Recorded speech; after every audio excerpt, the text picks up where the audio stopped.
on fluid pressure and force, which is the same thing as hydrostatic pressure and force. The big thing is going to be just applying the integrals into ideas of how much force, how much pressure is being put on top of an object with fluids. Mostly with water, that's what we'll be dealing with. So lots of definitions here with, well, what's a fluid? Fun stuff like that. You can read that stuff on your own. Big thing here is the weight density. That's what we deal with, or mass density, depending on what we're working with. So for water, here's a big thing. We'll talk about this in another video. For water, the weight density is either going to be 62.4, then that's going to be pounds per feet cubed, or it's going to be 9810 newtons per meter cubed. So the 9810 comes from gravity.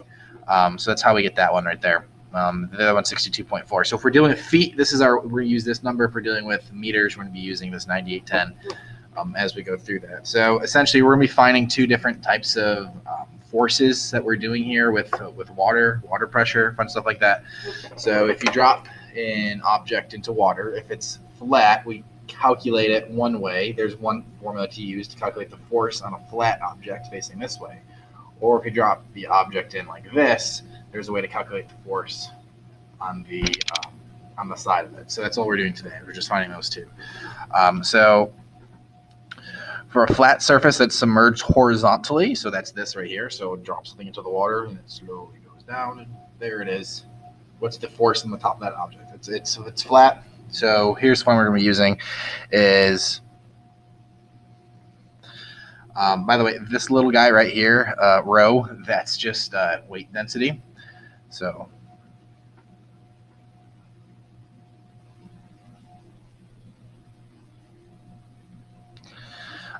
H is the depth, and A is area. So I find the force. If you just want to find the pressure, it's just not, you just clear everything except for the area. So this example right here says find the fluid pressure. So we'll need to find this, and force on the top of a flat circular plate of radius 2 submerged horizontally in the water at a depth of 6. So to go ahead and find out the pressure, we need to know what rho is. So it's meters. So since it's meters, we're going to be using rho as this 9810. So we're going to do, the pressure is 9810 times, again, H is the depth. So the depth is 6. So this answer is just going to be 58,860. So this is the fluid pressure. This is just the units for it. Don't worry about the units. It's fine. And then for the force, it's going to be 9810 times 6 times the area. So now we have a plate with a radius 2, so it's a circular plate. So area is going to be pi r squared. So in this case, it's going to be pi times 2 squared because it's got a radius of 2. And then we're going to get a lovely answer of, I think we're approximating this to the whole number just because it's such a large number here.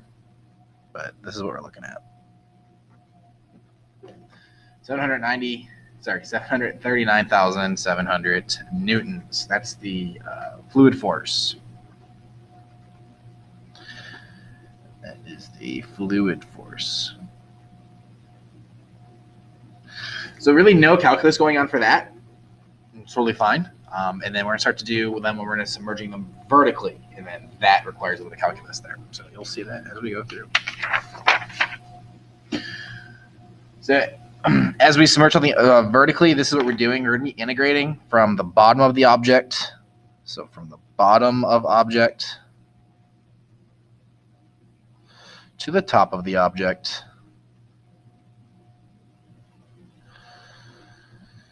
You still have this weight density in there. The height represents, I'm going to say this is going to represent the depth actually. So this is the depth. And then W is the width. And I do this with dy's. So I really do this way. So from C to D, of rho, of the depth in terms of y, the width in terms of y dy. It's just a little bit easier with some of the shapes that we're using. So I just do it this way. I think it's easier. So same thing as this. It's just you're looking at different perspectives of it. I think it's easier. So for this first one right here, we have the face of a dam of a vertical rectangle of height, and it has a picture right here. Height is 100. It's kind of hard to read that because I have a great printer. 100 feet, and then it's got a width of 200 feet. Find the total fluid force exerted. So pretty much what's going on here is what object do I have? A calculator. This is my dam. Okay, so what happens is water is crashing onto this. So what is the pressure going onto this face of the dam, where I have a height of 100 and a width of 200 here? So how much pressure is going onto that? That's what this question is asking. So this one's pretty straightforward because the shape is super straightforward. So I'm going to go ahead and graph this guy. Now, whenever I'm graphing this, usually, since we're not doing any problems, I'm going to just use water as the x axis. That's my water level. And so here's my shape. Okay, so this is 100, this is 100, because 100 and 100 make 200. And the depth right here, that's 100. See that microphone small a little bit. There we go. So, and then this right here is my, it's everything. Okay, so let's go ahead and set this up. So this is feet. So since this is feet, I'm using rho equals 62.4 feet. Oh, sorry, pounds per feet cubed. All right. My depth, which is my h of y, my depth is going to be negative y, and this is what it always is. Okay, if I have my water level here at the x-axis, my depth will always be negative y, because the pressure is dependent on how deep we are. So we go down this way, so it's negative y. It's just always what it is. And then for width, well, what's the width of our object here? It's 200. Okay, so go ahead and set up this integral here. So we're integrating. The bottom of my object here is at negative 100. The top of the object is 0. And then I have the 62.4 times my height, which is negative y. And then my width, which is 200. And that's the setup. So go ahead and you can use the calculator right from here. You don't need to do anything else other than the calculator. So just pull up that calculator, and you're going to answer of. It's a pretty big one. Pounds. So this is how much force that we're putting on this entire wall of the dam here. So a lot. So big thing here with the height is if my water level was up higher, so let's just say my water level was at 1, I would just do 1 minus y.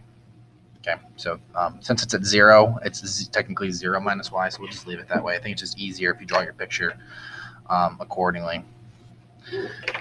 Last one, let's talk about what our shape is a little bit different. So we have a plate in the form of an isosceles triangle with base 10, and actually the picture is over here, and an altitude of 4, is submerged vertically in an oil machine as shown. Find the fluid force F against the plate surface if the oil has a weight density of, it for some reason it did not copy, but it should be weight density of, and this one gives us this 30 pounds per feet squared. Okay. And there's this little table here, and don't memorize it, you're fine, but it has everything. So machine oil, that's what we're using, is that 30. We used water at 62.4. This is all if you have pounds per feet cubed, all those conversions up here as well. So that table is just, could be a little handy, but we'll give you the weight density if it's not water. So, all right, so go ahead and set this up. So I'm going to go ahead and graph this. So again, my water is here. and it's saying that it is being submerged. So it doesn't say it, but this is 3 feet right here. So, okay, so I'm going to be down here. So 1, 2, 3. This is the top. 1, 2, 3, 4. And then over 1, 2, 3, 4, 5. 1, 2, 3, 4, 5. Looks like this. So this has my width of 10. This has my height of altitude of 4 here. 1, 2, 3, 4. Well, if I could draw better. And then it has my depth here of 3. So let's go ahead and figure some of the stuff out here. So rho is going to be 30, is given that my height, I said, is always going to be negative y. It's not going to change. My width, this is what's going to change though. My width is variable. My width that I had over here was always going to be 200, whereas the width is 10 here, and it's even smaller here. It's even smaller and smaller and smaller. So we need to figure out what that width is. So how do we do that? Well, let's figure out what these two equations are of these lines. So I have this red guy right here, and I'm going to have green right here. I need to figure out the equation of those two lines. I'm going to do red minus green. So to go ahead and find red, well, red's not that hard because I just need to find the slope because I have the y-intercept. So again, we're doing y equals mx plus b. I have the b, which is negative 3. So, and then the slope here is going to be down 1, 2, 3, 4 over 5. So red is y equals negative 4/5 x minus 3.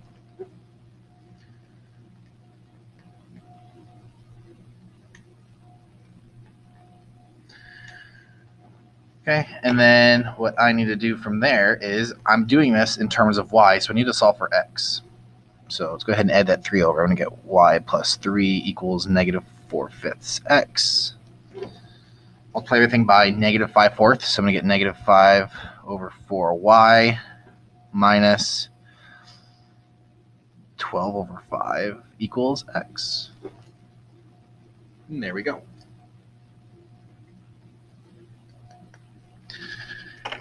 And then for green, same idea here. We're going to do y equals, this is a positive slope. So solve for x. We're going to get y plus 3 equals 4/5 x. Solve for x here. You're going to get 5/4 y plus 12/5 equals x.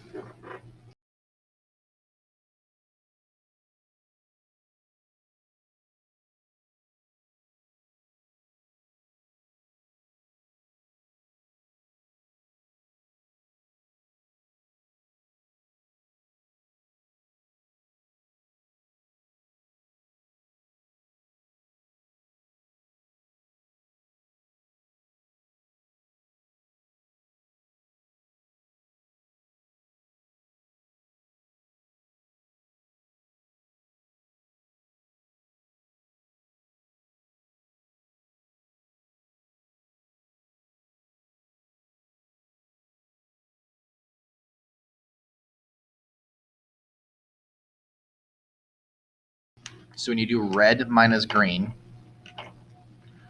to get the whole width here, you're going to do minus 12/5, and that's going to be minus, let me wrap this up, the entire green, which is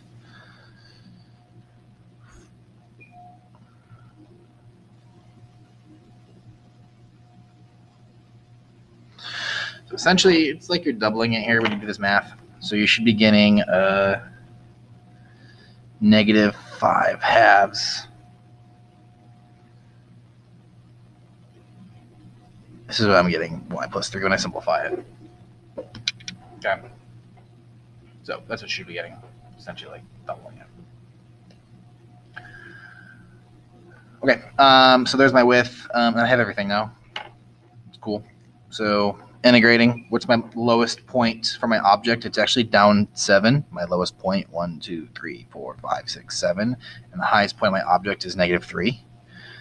It's going to be that times 30, because that's my weight density, times my height, which is -y, times my width, which is -5/2, so y plus 3